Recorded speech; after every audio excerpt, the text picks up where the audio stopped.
Oblivion Express is the map where we have to destroy trains.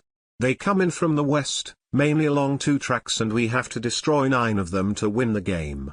If we miss more than 1 train on brutal difficulty, we lose the game. Extra enemies drop every 2 minutes starting at 5 minutes. They are also stronger when hybrids are near and when their friends die. Raynor. Where do we have him? Raynor caused me a significant amount of consternation in terms of figuring out sort of how to, like, what composition to play on this, and I boiled it down to. Did you say consternation or consternation? Consternation. Consternation. Okay. I thought he said constipation. Two things can be true. Yeah. It certainly caused a similar effect. It was highly problematic. I think you want to go P3 because you want to use largely mech comps, tanks, vultures, banshees, some form of combination of those. P3 obviously then enables more top bars, which are useful, incredibly useful for that high burst damage. Hands up and say I'm not a very good Raynor player. I don't play him very often. I mean, no, but we're not Lila, so that's like a given. Well, quite. Yeah, exactly. D&E. D&D. What do you think, Eviling? So, making Bile for Raynor is definitely a no-go. The Avengers, and if you got an air comp, what I would suggest is you should still have spider mines, especially for the trains, but have your vultures ready to shoot up. Not to shoot up.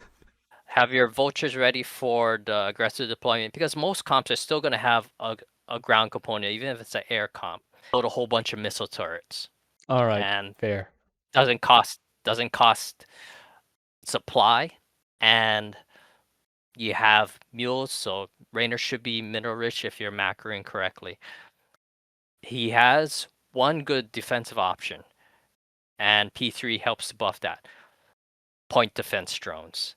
Definitely try to build up your air supply so that you have your Hyperion out as often as possible. Definitely, regardless of what you do, have all your points into Hyperion cooldown so you can deploy as many defensive drones as possible, because that's going to help you and your army. Pretty much the same boat as Han and Horner, B to C.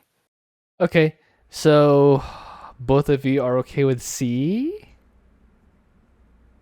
I would personally argue that he's worse, because I think that there is.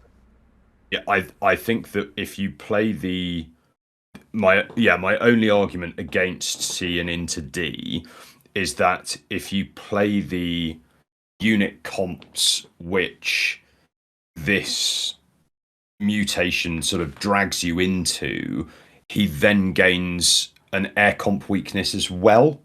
And I think that is something.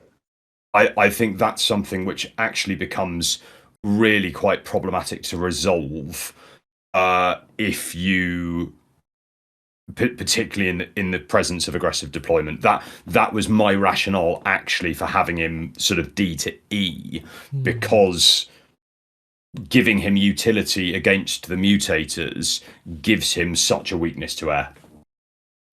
What do you think about D tier, Eviling? If you're not making vultures, definitely D tier. Okay, so have you considered vultures, Joni? Will that bump him up to will that bump him up to C? Yeah, I have. It's what I found with him, and I'm perfectly willing to accede that I'm by no means the most skilled Raynor player. I just felt that there is a dilution of the units that you need versus the quantities you need them in. You're going to want to use vultures, but having that many spider mines down at any given time, which are not being triggered by stuff that you want them to be triggered to, or being shot at. Sometimes they just get shot at. This is it. It's sort of, I found Raynor to be, in particular this week, that if anything fell through the cracks, you could end up in real trouble really quickly because of that air comp dependency. But I'm Imagine making mistakes. Can't be me. I was going to say, well, I mean, this is, yeah, I mean, I only blame myself, but. So, are we doing C or D? I'm fine with C. D, I don't think he's Artanis tier because if you take out the factor of player skill level, it's Raynor is, in my opinion, he has the tools to deal with it. Artanis doesn't have the tools. And I'm perfectly happy to put him in C tier. I am less familiar with him as a commander than some, so I'm perfectly happy to have him in C tier. I'm not gonna lose sleep over that one. Okay, so C tier. If we're doing C tier, we're gonna have to do a prestige. Are we doing third one or second? P3. Third one. Okay. Not P1. Anyone who says P1 on this is, I don't know what you're smoking, but I want some. So you're going third prestige, but you need to have a unit out by 450 because that's when the first aggressive deployment arrives. So, which unit do you choose? Vultures. So you rush vultures. Yeah, I think that makes sense. Yep. You get vultures. I mean, you use the banshees to destroy the rocks. Actually, I think the banshees will still be around by 450. No, they line up perfectly with the first aggressive deployment drop. Yeah, I think they'll still be available. Just make sure your unit is near the banshees, so that the banshees can finish them off at whatever time they despawn at. Don't like the best players just delay their banshees a little bit so that they can still kind of fight the first train? Or am I tripping? No, you usually use the Hyperion to deal with the first train and the attack wave that's coming in from the south. Oh, so you delay the Hyperion to like 5:30. That's probably what I'm thinking. Roughly. I usually don't rely on the time. I wait for the train to hit the middle of the kind of the tip of the island, so that way your Hyperion has enough time to deal with the train, even if it's takes a while due to units or whatever's, and then it has time to tactical jump to the southern wave. How many command centers do you end up getting? If you'll try for a strategy, you'll need minerals for spider mines. You'll need minerals because the third prestige increases the mineral costs for your air units, and of course you'll need minerals for the massive missile turrets that you suggested. For Raynor, I've been very much gravitating toward how many orbital commands you need is yes.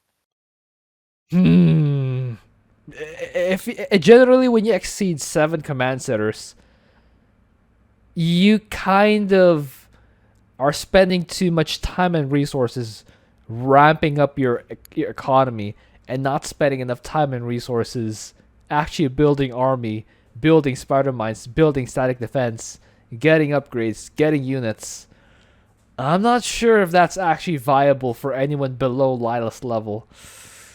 Actually, what I've been finding is, so you know how Swan has to build a whole bunch of supply depots, so a lot of players have one SCV dedicated to just building supply depots. So when you have enough minerals, you just queue up a whole bunch of supply depots.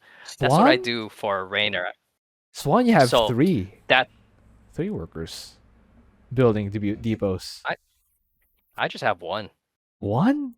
So, yeah, usually one's enough. If I really need to have, like, if I'm supply blocked, then I'll pull some from the line and just have them fast build that one supply depot to get past the block. But whoever the chosen one that's still building supply depots, he just keeps on he just keeps on happily merrily building away. So I do a similar thing for Raynor. I treat Raynor's orbital commands as like fat supply depots, and I task one SCV just keep on building. Oh, you don't have enough queued, and I got a bunch of minerals. Here's a bunch more to keep on building. How many you queue up command centers? That's 400 minerals. My Donnie. How you take note. take note. You have to spare enough minerals to build spider mines, to build units, to build missile turrets, to build bunkers. Are you still having enough to build to queue up to queue up some command centers? That's kind of insane. You're not queuing it to the degree that you're queuing Swan's SCV to build supply depots. Maybe add one or more too if you got the extra income for it. And when you do Mule Hammer, you're gonna have a whole lot of extra minerals to set up a queue. The thing is, when you get your vultures, you'll only need a certain critical amount. For me, that critical amount is 10 vultures, and you can set up a very, very large spider mine field. Other than that, you're not building extra supply to accommodate them. So the amount of supply that you're getting from additional air units is not that, it doesn't ramp up that quickly. And if you do get supply blocked, you pull one worker off of your mineral line, have them drop a supply bunker, and supply block done. I guess.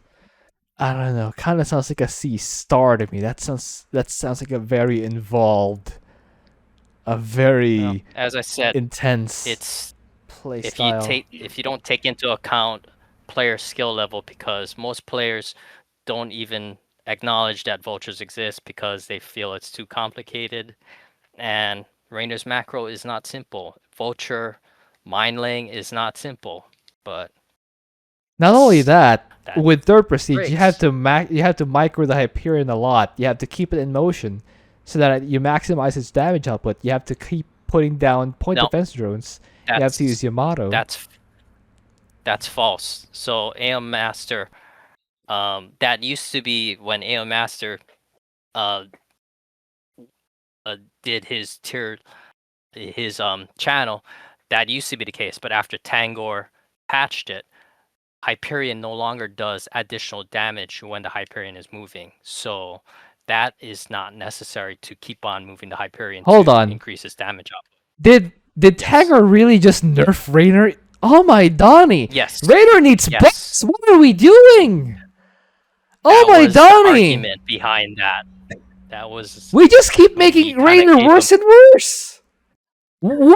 Yeah. What? Why? Why do you hate him so much?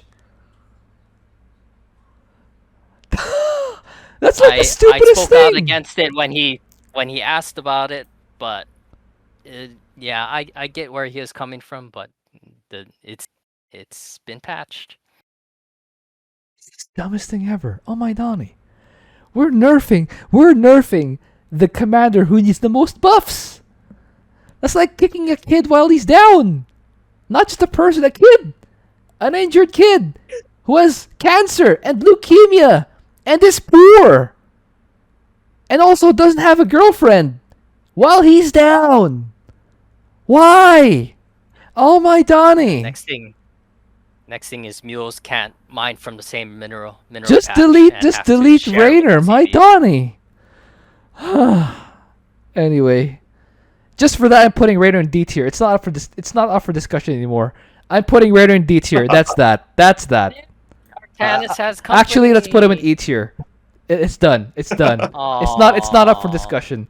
I have decided. I don't care what anyone says. He's E tier because I said so. Let's move on.